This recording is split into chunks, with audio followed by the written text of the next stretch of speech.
Here is my recap on Dexter Season 7, Episode 2, which is entitled Sunshine and Frosty Swirl. And it gets its name because in this episode, there is a killer who is in prison and he is willing to work with investigators to tell where he hid all of the bodies. And he leads the Miami Police Department on a wild goose chase for 3 or 4 days. And really all he wanted to do was get some sunshine, and he ends up committing suicide in the very last scene of this episode. He runs in front of a semi-truck on the side of the road. And you find out he was never going to reveal where these bodies were. He has a conversation with Dexter and tells Dexter basically that I'm a killer and I'm always going to be a killer. And he just had one more person he needed to kill, and he killed himself, which does reflect back on Dexter. Now, one thing I've been forgetting to talk about in previous episodes is this guy, Lewis, who has been working with Masuka. Well, Lewis has actually gone off the deep end. He's the one that sent Dexter this arm from the ice truck killer last season. Dexter doesn't even know it's at his house until Deborah goes through all of his stuff. And then one of his credit cards gets canceled. Now, in last season, Dexter told Lewis not to go forward with this game that he was creating, and said, who would want to be a serial killer?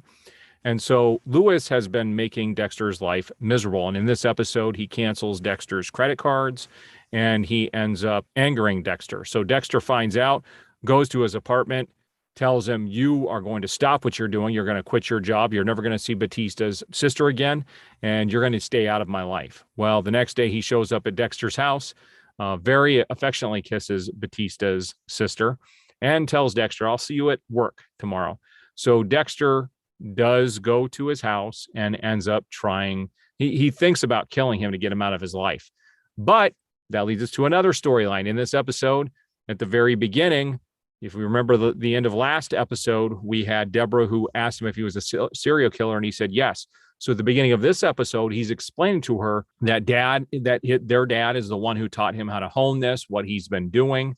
She doesn't agree with it. She gets physically sick, goes outside, vomits, and comes up with a scheme to keep him in her sight at 24/7, and ends up saying, you're going to come live with me, and I'm going to watch you 24/7. We're going to do everything together, minus showering, and I'm going to keep an eye on you. So to get away from her, to go after Lewis, he ends up using some of his tranquilizer inside of a steak that she cooked for them.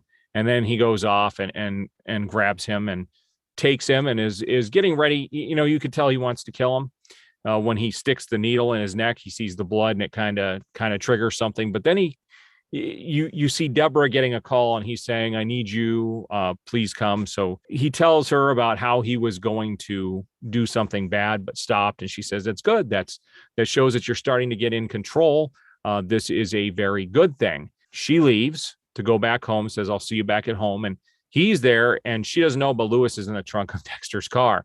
And he says, I can't kill you, but I also can't let you ruin my life. So he takes him out and sets him on a park bench and says this should be enough to scare him a little bit, but he's going to have to figure out something else to do to keep Lewis out of his life. And so Lewis did confirm to Dexter that, yes, he's doing this as retaliation from the whole video game thing. He doesn't like Dexter found some videos on his computer. He doesn't like authorities telling him what not to do. And Dexter actually finds out that the video game company he used to work for, or that he does work for, one of the owners ended up going to jail for child pornography. And Dexter figures out that Lewis planted it on this guy's computer. So this guy is bad news. So we're going to see how Dexter deals with him in the future. We also have LaGuerta, who is putting 2 and 2 together. She did see that the slides very much match what happened with Dokes. She goes into evidence and pulls out the evidence thing from when Dokes was around as the Bay Harbor Butcher, and ends up comparing the slides, and they look identical. So it gets her mind spinning a little bit. We also have the killings that are going on at this strip club, that girl that actually caused Mike to be killed in the first episode of this season. And they go and do some investigation. They start shutting down all of the strip clubs twice a day, in the afternoon and in the evening, so it hurts their pocketbook. Jason Gedrick, the one guy at this one place, actually gives the number of somebody, a name, and it was a bouncer who was there the night that the girl got killed. They bring the bouncer in and they find out that he couldn't have been there. He was working the whole time, so he couldn't have killed her. And they let him go. Well, one of the final episodes, or one of the final scenes in this episode, is the owner, who they called in whatever the place was, Kiev or wherever it was, called.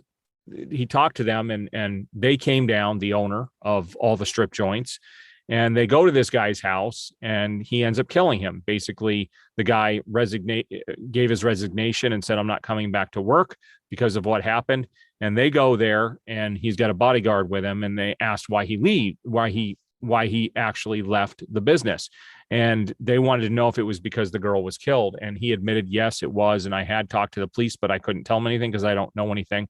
And that's when the guy stabs him and kills him right through the eye. So that guy's dead, the bouncer who had nothing to do with it. So you can see that there's something going on behind the scenes with these individuals from these other countries. This guy who runs all of the strip joints there, quite a few strip joints there in Miami and other places probably around the world. So we're going to see where that leads us to. And we've got Batista is working with Quinn to kind of figure out what's going on at these strip clubs. And Quinn actually befriends a stripper there, and she looks like she might be helping them. She gets close to telling them what's going on, but she hasn't divulged anything.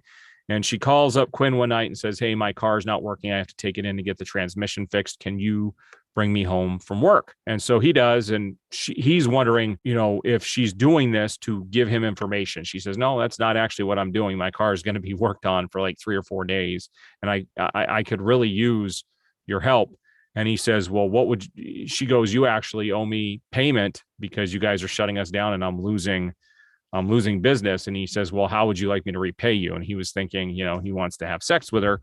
And she says, "You can pick up the bill for the transmission," which was kind of funny. And that's when she leaves him and goes inside.